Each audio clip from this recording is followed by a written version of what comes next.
All right, here is a video describing using SolidWorks for the static analysis. So here is a problem we did in class. Here is the excerpt from an SDC book where they're doing a almost identical same problem. So if you take a look at the two things side by side, you'll see there's the 400 millimeters, 200 millimeters, and we're at 60 degrees and 20 degrees. The length of this might not be the same, but I don't think it's going to have any effect on the thing. So they placed 250 newtons here. This one instead, this problem, has them wanting to get 900 newtons. So first off, let's see if we can get the values from this part, from this section. So they've made out this piece right here, and you can do that. The only difference on mine is I have put holes in these places. I chose like a 10 millimeter hole to put down in there. And then we make it this length. Then once again, I made my links. So I made mine with a 10 millimeter hole. Sorry about that. I need some more coffee. And then they also made this part. They kind of made theirs a little funky. I didn't like the way they made theirs, so I just made it in a different order than they did of things, right? Just made a cylinder down at the bottom of the thing. But once again, I put a hole in mine. I also, let's see, decided that I would prefer, instead of, because they mated all these points that they drew onto the pieces, I decided to mate mine with concentric and making flats. So this maybe took a couple more steps, and I had different mates than they're going to be using. I also decided I wanted to make a ground because I didn't like how they were setting theirs up right there. So I made a ground and I did the numbers, and you'll see there's a little offset just because of the way that I put everything together. So this is the piece right here. And as I have it right there, I have that concentric, and it can go up and down. Now you need to, one aspect of this is we don't have this as 20 degrees. If you want to establish that as 20 degrees, I can unsuppress, and it doesn't like this. See, just because I changed some reaction forces, because I've already done the motion study already in there. But if you put this in that place, now this is exactly where that 20 degrees got you. And hopefully this is also a 60 degrees in between there. Because that was, well, it's actually 60, it should be measured 60 degrees from the line that's between those two. So that's not true. Anyway, what I could do is I could suppress this angle, and it should return, it should stay right where it is. Okay, staying right in the same spot. But it's not fully constrained, but it is now in the correct position. What I can do is I can add a mate. This is how I chose to do it. I'm going to make a mate between here and here. Okay, so initially it'll go make them coincident. But now I'm going to hit this button right here that goes distance, and it's going to go back to the distance that it was before the mate was established. So now it should be back to that 20 degrees, but I have a constraint in here, and I need that constraint. Let's close it back in there. Now the thing is fully fixed, it's fully defined, but that constraint will now be used to assess the forces. Okay, so I'm going to make a new study here, brand new, fresh, so it'll be similar to yours. Because you could make, I think with all the information you've provided, you could make all of these things. But you could see here are my mates where I have used the concentric and made them up against each other. So it's fully defined, and I have all them into place. And you can see all of them down here. So we want to make this into a motion analysis, and we also want to, I'm pointing with my finger like that would help, disable playback of view keys, right? We don't have to do much more. The first one I'm gonna do is this, where we are placing 250 onto it. All right, so here we go, and we're going to put a force on here. And this is a little different for me. They don't have the same type of force application as the SolidWorks simulation. So that's a little weird to me. I'm going to put him inside here. That's the place where I'm applying the force. And now I got to change how that force is arranged. I'm going to pick the top plane. Boom. Okay, so now I have it aligned in the aligned, but I need to reverse. Boom, and down in that direction right there. Now that is the one that we want, and we want to apply 250. I'm not sure if the units are changeable. If you change that N to an LB, I'm not sure if it would accept that or not. No. Anyway, okay. So there's my 250 newtons applied, and of course you could see that there's other things that you could do in terms of putting a force on here, but we're just doing a static analysis. Doesn't change the time, so let's put it on there. Boom. And I think we could just hit, and by the way, it's interesting that it decided to pick 5 seconds for some reason. I don't know, just bid, but it's constant, but still pick 5 seconds. I'm going to hit this calculate button. Boom, and it's done. How do we harvest now the reactions? Well, they're in here. You hit the results right here, and we're going to drag down. We're going to hit forces, and then reaction force, and then we're going to pick directions. So let's pick the main one we care about, which is at the little plunger thing. So we put 250 in. Let's see how much we get out. We want the Y component, and now we could drag down and we could find that distance right there, right? So really we're finding the reaction force that's part of the thing that's the force that the mate is working against, right? That mate is working against the action of the force. So we could place it on there, and I think you just say yes onto here. That's fine. Now, it's not the most elegant way of giving an output, but you can see over here we have between 746 and 746 newtons, and if you were to hover anyway over there, you would see that it's 746. And if you come back to our problem here and we go to the results that we can expect, sure enough, 746. So it's given us the answer, even though that kind of seemed unlikely from what we looked at. But let's take a look at some other ones. Okay, so let's take a look at other things that we wanted to get out just to double check from them. That's the wrong one. Let's look for the 271, and notice that it's at two places right there. So maybe while we're at it right here, let's look at this constraint right there. So I could either look. Let's take a look. We'll look at both of them. This is going to be match up with this concentric right there. That concentric is going to be resisting the motion, right? So therefore, that's going to have the reaction force. So go up in here, go up forces, go up to reaction force. Let's put in the X direction. There, I don't believe there should be anything in the Y direction. Probably not much in the Z direction. It might, because the thing isn't like symmetrical perfectly. There might be a little bit of Z. I don't know. We could check it out if we wanted to. But anyway, we come back down to here, go to that concentric, and plot that out. And you'll see, once again, we have 271 is the force. And if we come back to this 271 as expected, we also should have a 271 right here at A. So let's check that one out. We'll do it again. Reactions from the forces, reaction force in the X direction.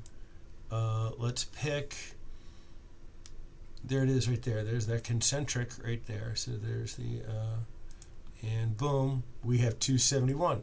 And they're saying in the negative direction, right? Interestingly. Okay, so it makes sense that these two would cancel each other out. Let's see, where else do we want to go with this? We could also maybe get to 496, so we could do the same one right there. And I think we will have pretty much checked everything that we're confirmed. So let's go to here and go to forces, reaction force in the y direction, and that one will be the same right there, right? So that's going to be the reaction. And yes, 496 is what we have for these, right? And however you want to try to display this, really, I can move this downwards and go over to here, to there. I don't know. Trying to show that you got that you actually did it and you got the answer. Use this screen grab guy, nice little guy right here, for many things. You could just go like that right there, and then do like save if you wanted to, and put the thing into a file name it something. You could also go to, I think this will work, go to view, screen capture, image capture, boom, and now it's in your clipboard. So if you have a new Word document, you could just hit there, boom. It has of course a little bit of wasted space right there, so you might want to crop that out and make it bigger now, so you could display it, give it away. I do believe that if you hit the print screen, I think I need to hold down the blue button, print screen down there. Except I have an extension, you can see my screens are extended. So if you were to look there, I got the other screen at the same time. But you want to get rid of this other stuff. I see so many people that give me the full screen. Go like that, select it, and then hit crop, and now you can save it. Or you could take the whole thing and go select all, and then Control C, and then put it into, well, let's see, you could put it into, here's just a Word document I have open. Boom, you can put it into the thing, but I'm not going to do that.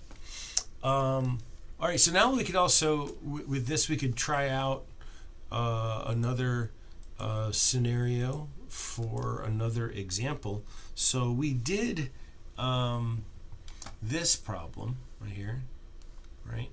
And I can show you I didn't do all the details in there, but we could get to it and we could try it out. I don't know if it's worth it, maybe. I don't know. Let's look at it. Make the video nice and long. It's already 13 minutes. Maybe we could, because, my wife doesn't miss me. It's not true. You're missing out, because you're going to see tomorrow she's going to come to the ASME dinner thing, and she's going with me. Mrs. Deal's out on the town. Alright, so let's see. I know this was exciting because it took so long to do. There's a camera.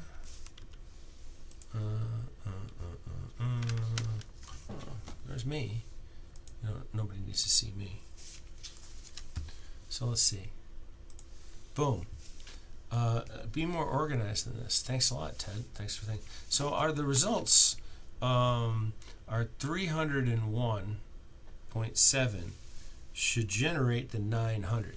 So let's put that in there, into this thing. So let's redo it. I guess we could go ahead. We could just be lazy and start change this. So put 301 in there. So by the way, that's also the ratio right there. You could think of that as being the mechanical advantage. I mean, if you wanted to. But anyway, I take that force and I could edit it, and I don't know, what 301? 301.7. Boom. And let's make this thing big up again. And make sure you start from the beginning. Boom. Hit calculate. And, ooh, that wasn't good. How come it moved down?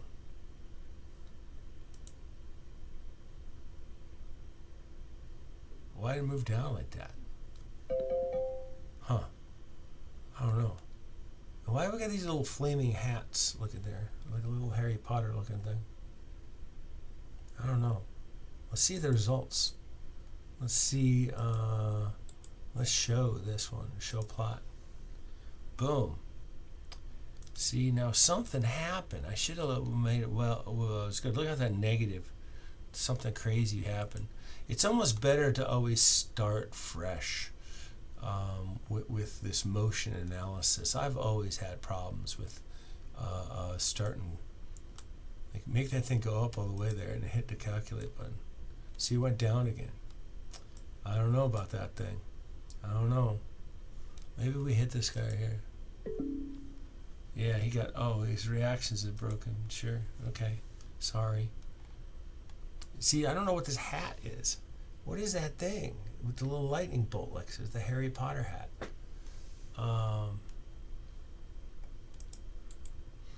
Can you go like, I don't know. See, it moved again. I don't trust it. And it's like yeah, I don't know. So I'm almost ready to go like to this new motion study. See, everybody's clear now onto the thing. Yeah, and all you have to do is display there, change it back to motion. Oh, there's the hat. The hats came back. Magic hats came back. But here, if we go down, put the force onto the thing, put it on. But that's not the direction we want. We want to go down. So I picked this top. Boom. Now it flipped the wrong direction. So hit that button. Hit down. And now hit our 301.7. It's a mystery about that. Why I was doing that thing. All right. So hit OK. And calculate it. All right. And everything's fine now, right? So let's see if we can get the results again. Forces, reaction force, y direction, and pick that distance right there. Boom, sure, whatever, and there you go, 900. That's the one we were expecting because that's we had worked backwards to try to get that. But you can confirm your work here. Seem to be working fine. I don't think I need to make another example, but you can now check out your and confirm or refute what reactions that you get. The only one that I can think of that we might want to do instead is with a moment on a 4-bar. Instead of doing the ones we have right here, we could see what the moment reaction is going to be. The way I think I would do that instead for some pieces, and I tried this before. So if you were to go to, let's say, open a recent one, and I go to this guy, and I want to get like, okay, so I don't have a motor on him. So I have a what, did I constrain this thing? I must have constrained it somehow. Yeah, I made this constraint here. So let's say that I unconstrain this right here, like I suppress that. All right, so now I can move. Yeah, okay, so now you're just being a jerk. I can't make it move. I made those coincident. There you go. Okay, so now I can move it. There you go. So let's say I get into this position here, and I put a force. All right, so I don't know if it'll let me do a motion study or another motion study. Let me do a new motion study. I'm not going to save anything, so maybe that'll solve it. But I'm in this configuration, and I get rid of that guy, and I wanted to modify a mate. I don't know if it'll let me modify a mate. I don't want to do any of those. That's okay, so that's the mate right here. Maybe I want to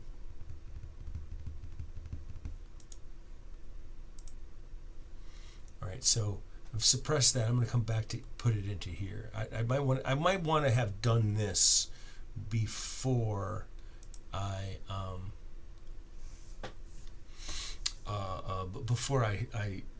created the motion study. So I might create a new motion study just to make sure that this mate is inside that motion study.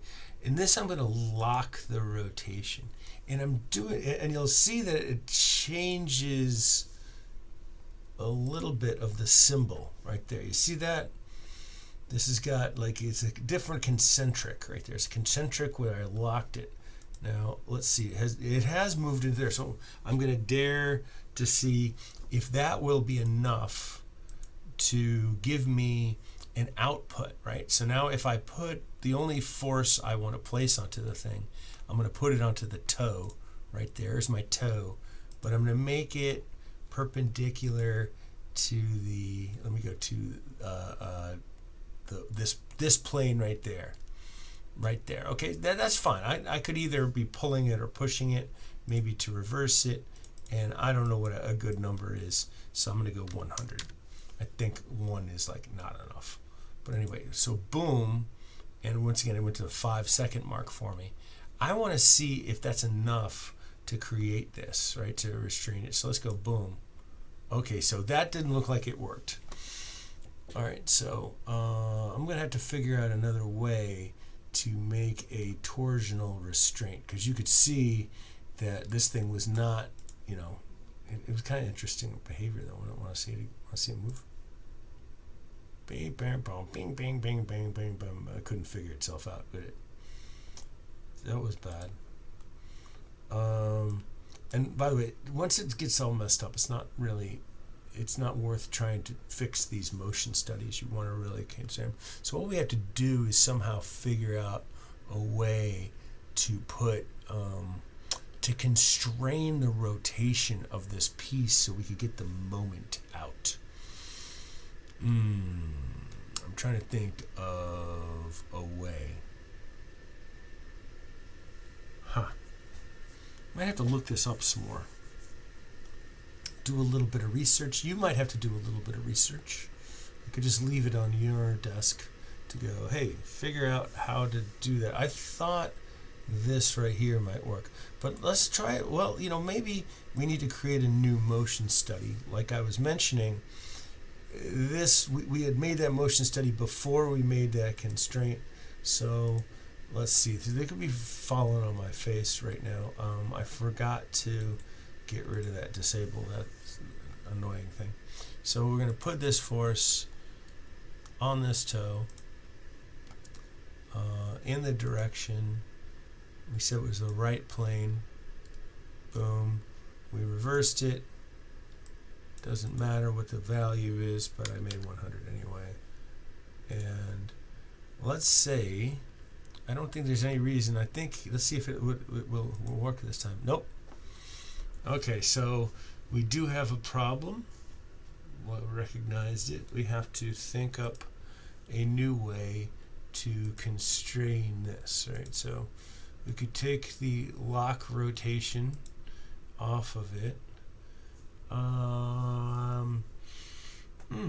That is tough. I would have thought that was the way to constrain these two things. Is there an advanced way to? Nope. I think that's the way to go. What about? No, that's the undo button. It looks like a rotation button, and there's like a little motor thing on there, but we don't want that. We'd like to place it on there. Trying to think of a way to do this.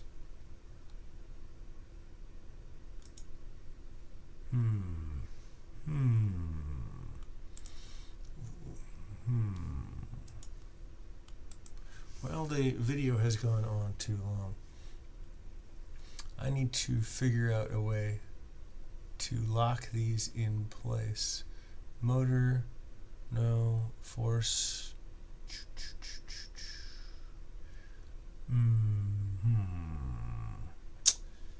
So it gives me, it comes back to this, and we want to figure out, very similar, this is a similar problem to this problem right here, right, where we have this is on a crank, and here's a force loaded onto the thing just like on the foot, and we want to try to stop it from rotating by way of and use the static capability here. But I'm not sure how I can constrain that piece. One more attempt here. Let's see. Is there a mate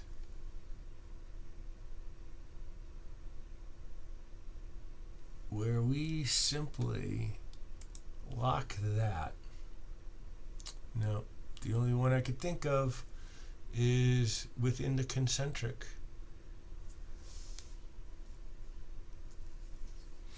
I guess someone had to do a Google search. There are these mechanical ones. I don't think any of they're usually just to add relations. They don't really like make. I don't think you're going to have any. They're really just sort of like useful tools, and not necessarily the real kind of constraints that you have with these mates right here. And the analysis, no, that's not what we need right now. You could go lock two components together. Let's try that. All right, so we're going to go that component and that component.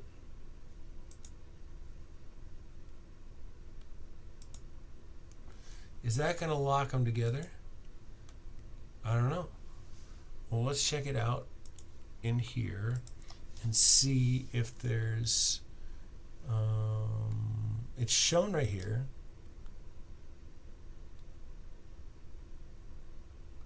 All right, so let's see.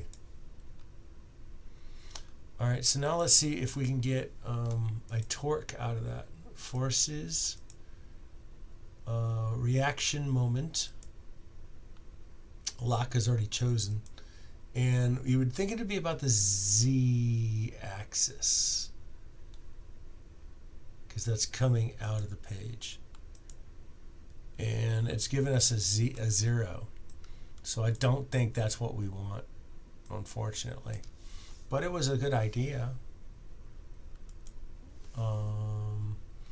We could attempt to see this, change this by changing the feature. How about just magnitude? No. No, it's not give us anything. How about if we change this and turn it into reaction force magnitude? I got 9,617. We can see what that looks like as X and a Y. There's an X. Boom. So negative 4,785. And Y. 8,342. So that would probably be the magnitude. I don't think there's going to be anything in the Z direction at all. Negative 24.2, but that's probably just because the thing isn't, not only it's in more than one plane. because of the stack of the parts.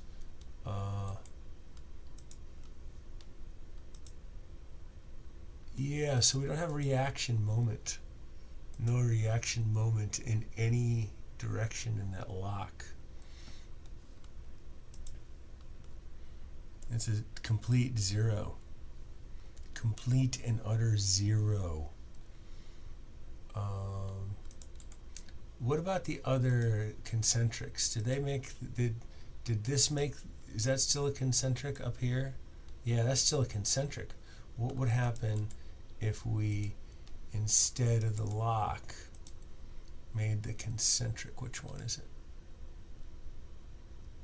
That one right there. Let's see if it gave us anything.